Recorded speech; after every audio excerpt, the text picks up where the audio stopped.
السلام علیکم ورحمۃ اللہ وبرکاتہ نحمدہ ونصلی علی رسولہ الکریم اما بعد فاعوذ باللہ من الشیطان الرجیم بسم اللہ الرحمن الرحیم الصلاۃ والسلام علیک یا رسول اللہ وعلی آلک واصحابک یا حبیب اللہ۔ اللہ عز و جل نے اپنے بندوں کی دنیا و آخرت کی بھلائی کے لیے سارے اصول و ضوابط بنا کر ہر ایک شعبے کے تعلق سے اپنے فرمان عالی شان کو ظاہر فرما دیا ہے۔ اب بندوں پر لازم ہے کہ اپنے خالق اور مالک حقیقی کے فرمان کا مکمل علم حاصل کریں اور کما حق اس پر عمل پیرا ہوں، ورنہ ہر بندہ اپنی کوتاہیوں اور بدعملی کی وجہ سے سزا کا حقدار ہوگا۔ کسی بندے پر کچھ بھی ظلم و زیادتی نہیں ہوگی مگر صرف اتنا ہی جتنا اس نے اپنے اوپر ظلم کیا، یعنی رب العزت کی نافرمانی پر دیدہ دلیری سے ثابت قدم رہا۔ حضرت شعیب حریفیش رحمۃ اللہ تعالیٰ علیہ فرماتے ہیں کہ اللہ تعالیٰ بندوں سے بے نیاز ہے، وہ انہیں اپنی اطاعت اور توحید و رسالت پر ایمان لانے کا حکم دیتا ہے اور ان کے لیے کفر و شرک پر راضی نہیں ہوتا۔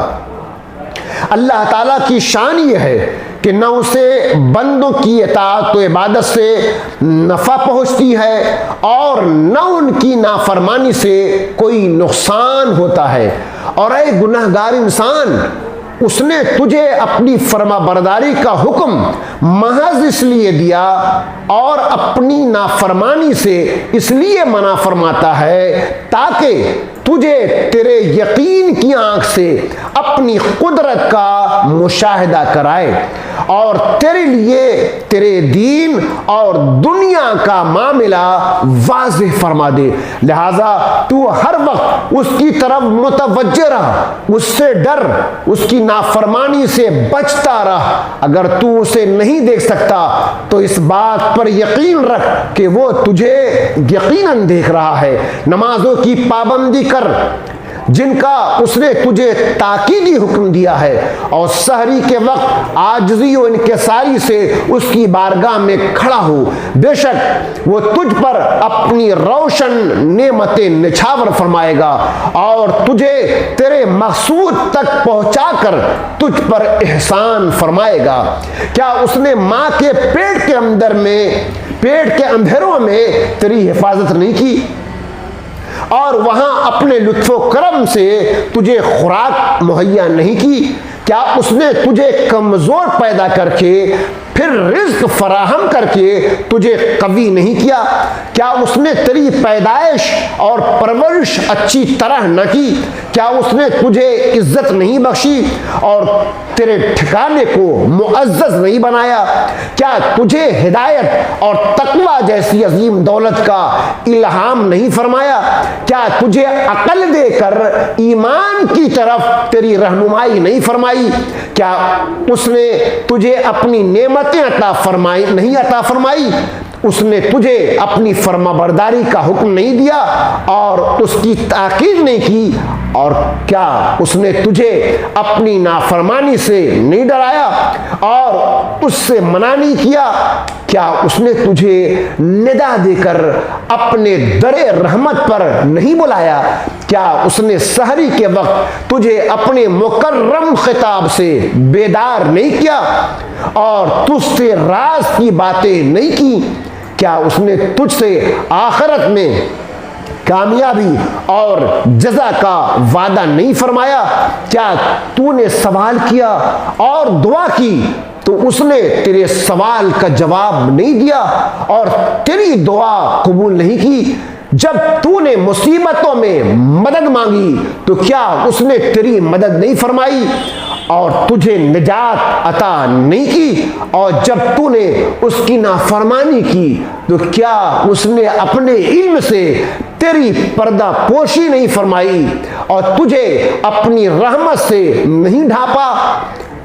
کیا تو نے کئی مرتبہ اپنے رب عز و جل کے غضب کو دعوت نہیں دی، لیکن پھر بھی اس نے تجھے راضی رکھا، تو کیا تجھے یہ زیب دیتا ہے کہ تو گناہوں اور نافرمانیوں سے اس کا سامنا کرے؟ وہ تجھ پر اپنا رزق کشادہ کرتا ہے، لیکن تو اس کی نافرمانی میں اضافہ کرتا ہے۔ تو لوگوں سے تو چھپ سکتا ہے، لیکن اللہ تعالیٰ سے نہیں چھپ سکے گا۔ وہ تیرے اعمال کا گواہ اور تجھے دیکھ رہا ہے۔ تو اپنی گمراہی اور خواہشات کے سمندر میں غرق رہے گا۔ اگر تو نجات چاہتا ہے تو ندامت کی کشتی پر سوار ہو جا اور اپنے مولا عز و جل کی بارگاہ میں سچی توبہ کر کے فائدہ اٹھا، اپنے آپ کو اخلاص کے ساحل پر ڈال دے، وہ تجھے نجات اور خلاصی عطا فرما دے گا۔ اللہ تعالی ہمیں توبہ کی توفیق عطا فرما کر صراط مستقیم پر چلنے کی توفیق عطا فرمائے، آمین ثم آمین۔ اللہ عز و جل نے اپنے گناہوں کی معافی مانگتے، اللہ عز و جل سے اپنے گناہوں کی معافی مانگتے رہنا چاہیے۔ اللہ تعالیٰ توبہ قبول کرنے والوں کو ضرور معاف فرماتا ہے اور اپنے فضل و کرم سے بندوں کی دعا قبول فرماتا ہے۔ قرآن مجید کے 25واں پارہ سورہ شورى کی آیت نمبر 26 میں ارشاد باری تعالیٰ ہے، وَيَسْتَجِيبُ الَّذِينَ آمَنُوا وَعَمِلُوا الصَّالِحَاتِ وَيَزِيدُهُمْ مِنْ فَضْلِهِ وَالْكَافِرُونَ لَهُمْ عَذَابٌ شَدِيدٌ۔ اور دعا قبول فرماتا ہے ان کی جو ایمان لائے اور اچھے کام کیے، اور انہیں اپنے فضل سے اور انعام دیتا ہے، اور کافروں کے لیے سخت عذاب ہے۔ وَيَسْتَجِيبُ الَّذِينَ آمَنُوا وَعَمِلُوا الصَّالِحَاتِ، اور ایمان والوں اور اچھے اعمال کرنے والوں کی دعا قبول فرماتا ہے۔ ارشاد فرماتا ہے اللہ تعالیٰ ان لوگوں کی دعائیں قبول فرماتا ہے جو ایمان لائے اور اچھے اعمال کرے اور اپنے فضل سے لوگوں کی طلب سے بڑھ کر انہیں عطا فرماتا ہے، اور کافروں کے لیے سخت عذاب ہے۔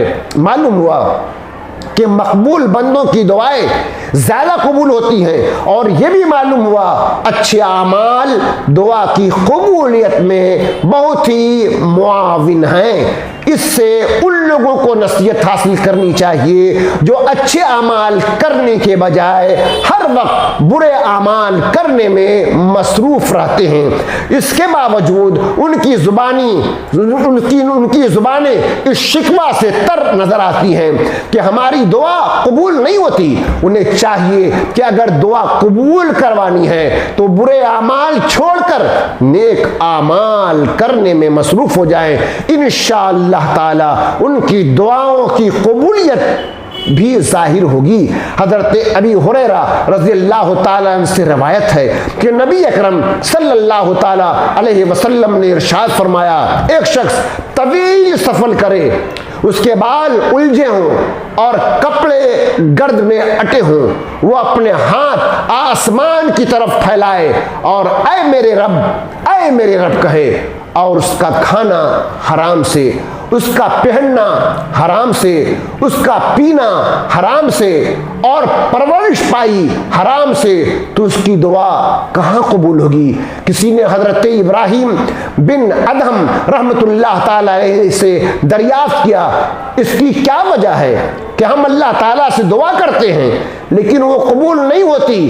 آپ رحمت اللہ تعالیٰ علیہ نے فرمایا اس کی وجہ یہ ہے کہ اللہ تعالیٰ نے تمہیں جس کام کا حکم دیا ہے وہ نہیں کرتے۔ ہم سبوں کو اپنے اعمال کا محاسبہ کرنا چاہیے اور اللہ کی طرف اس طرح رجوع ہونا چاہیے جس طرح اللہ اور رسول کا حکم ہے۔ وآخر دعوانا الحمدللہ رب العالمین۔